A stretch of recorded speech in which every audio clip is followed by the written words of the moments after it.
While extremophiles may be interesting and fun to learn about, we're not really going to be talking about them much this semester.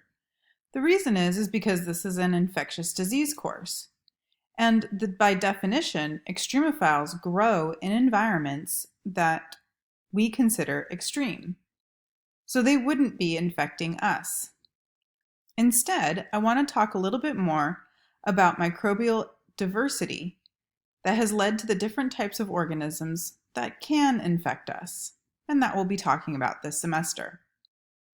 There are lots of different microorganisms that fall under this infectious disease umbrella. This includes bacteria, some eukaryotic organisms, and even some subcellular particles. Within these groups, Table 5.4 describes the different cell types, size, cell wall, types of reproduction, and how they process energy. Importantly, I will be mentioning algae once or twice this semester, but not very much. And the reason is because they are autotrophs, which means that they can make their own chemical energy from non-living sources. Since they get their energy from non-living sources, such as the sun, they don't need living things to survive. So they're generally not going to infect us.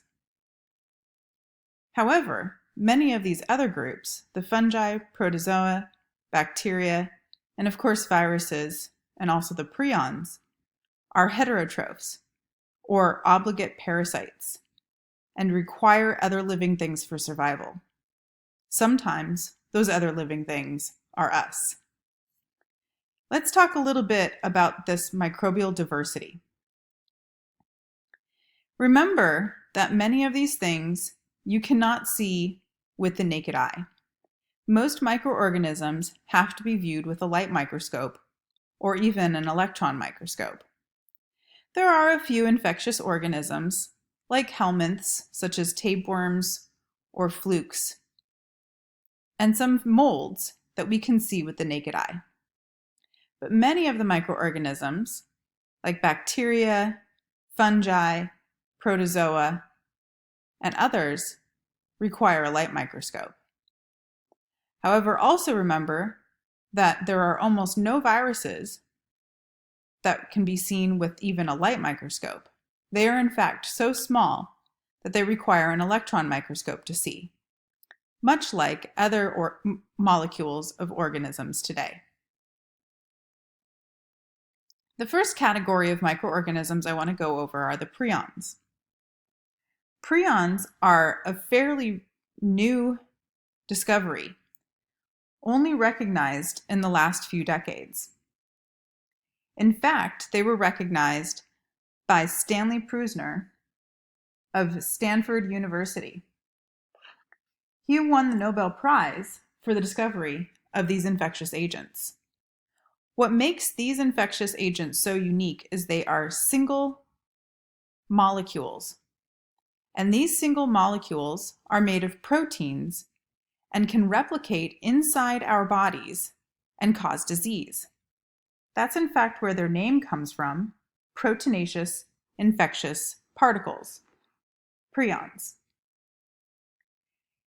Prions, as a characteristic, do not contain any DNA or RNA.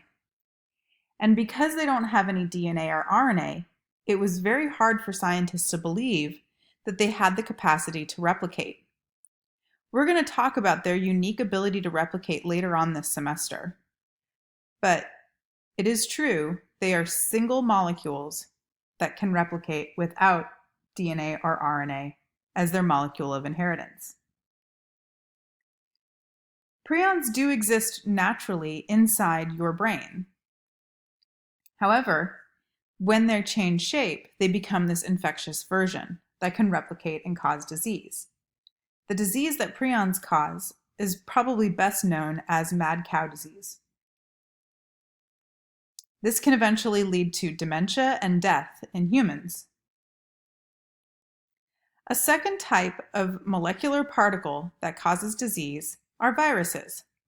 Again, these are not cells and they are not alive, so we're going to avoid using those terms when talking about viruses this semester. These contain either DNA or RNA. Some of them don't have DNA, they have RNA at their core. One of the more well-known of these is HIV. But there are many viruses that do contain DNA and no RNA. They are lacking other cellular components such as ribosomes. Many of them lack membranes, and so these are not considered cells. They also are so small that they can only be seen with an electron microscope. Viruses are, as I'm sure you know, obligate intracellular parasites, meaning they require infection of a host cell in order to replicate. However, this is not the reason why we don't consider them alive, because there are some bacteria that we're going to learn about this semester that are also obligate intracellular parasites and cannot replicate unless they're inside of a host cell. So that's not what makes viruses non-living. What makes them non-living is they're missing some important cellular components found in all cells on Earth today. A third group of microorganisms that's comprised of living things is bacteria. These are your prokaryotic microorganisms that are unicellular and have cell walls, generally. They reproduce asexually by just cell division, known as binary fission. And they're fairly small, but can be seen with a light microscope, even if, in a light microscope, they look so small sometimes as to be the same size as a period at the end of a sentence. Most bacteria are heterotrophs, meaning they need other organisms to feed off of and survive. But some, as we mentioned before, the cyanobacteria, can in fact produce their own chemical energy, sugars and fats, from sunlight. And those are autotrophs. Most bacteria are not human pathogens. A vast, vast majority of them live naturally out in the world. But, of course, there are some that are human pathogens and can cause disease in humans. And we're going to be studying those this semester. Another group of microorganisms that we'll be talking about a lot this semester are protozoa. These are unicellular, but are eukaryotic cells, so are much larger, can be seen in great detail with a light microscope, and of course also have a nucleus. Their energy is acquired from other living things, and this is why some protozoa are pathogenic or parasitic and live inside us. Many diseases, including malaria, sleeping sickness, amoebic dysentery, and, as pictured here, Giardia, are caused by protozoa. Algae, on the other hand, as I mentioned before, generally are not parasitic or pathogenic. And that's because they are photosynthetic and don't need us for food, nutrients, or energy. They can make their own chemical energy from sunlight, obtaining the necessary materials and nutrients they need from their environment. There are some important algae that we'll be talking a little bit about this semester, including dinoflagellates and diatoms. Dinoflagellates in particular are an important source of food in the oceans, but they contribute to a phenomenon known as red tide. Red tide tends to color the ocean waters a sort of terracotta or mud red. At nighttime, they can be beautiful and form these autofluorescent colors every time a wave crashes. However, despite their beauty and the discoloration of the water they produce during the daytime, these are dangerous organisms. They produce a neurotoxin that can accumulate in shellfish and fish, and if we were to eat it, could make us very sick or even die. The neurotoxin cannot be cooked out of the food, and there is no cure or antitoxin. So it's best to avoid eating fish or shellfish from areas that have red tide. Other than that, though, algae are not parasitic and generally don't infect people. So we're going to mostly ignore them this semester. However, there is another group of eukaryotic organisms that we're not going to ignore, and that's the fungi. Fungi are also eukaryotic and include two different microscopic forms, the yeasts and the molds. Yeast are unicellular, larger than bacteria, and are used to make beer, wine, and bread.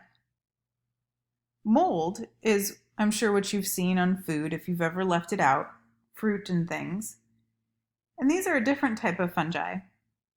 Their cells are long and thread-like and form structures referred to as hyphae. Some molds are pathogenic and can contribute to disease and are difficult to treat because fungi are very closely related to us.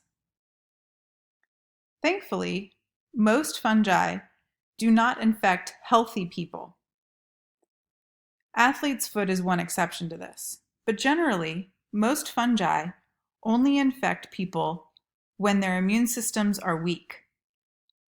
These types of organisms are referred to as opportunistic pathogens, which are organisms that are not usually considered to be pathogens for healthy people, but can become pathogens when the opportunity arises, such as when the immune system is weakened in the very old, very young, patients with HIV and AIDS, or patients that have received organ donations and are on immune suppressant drugs as a result.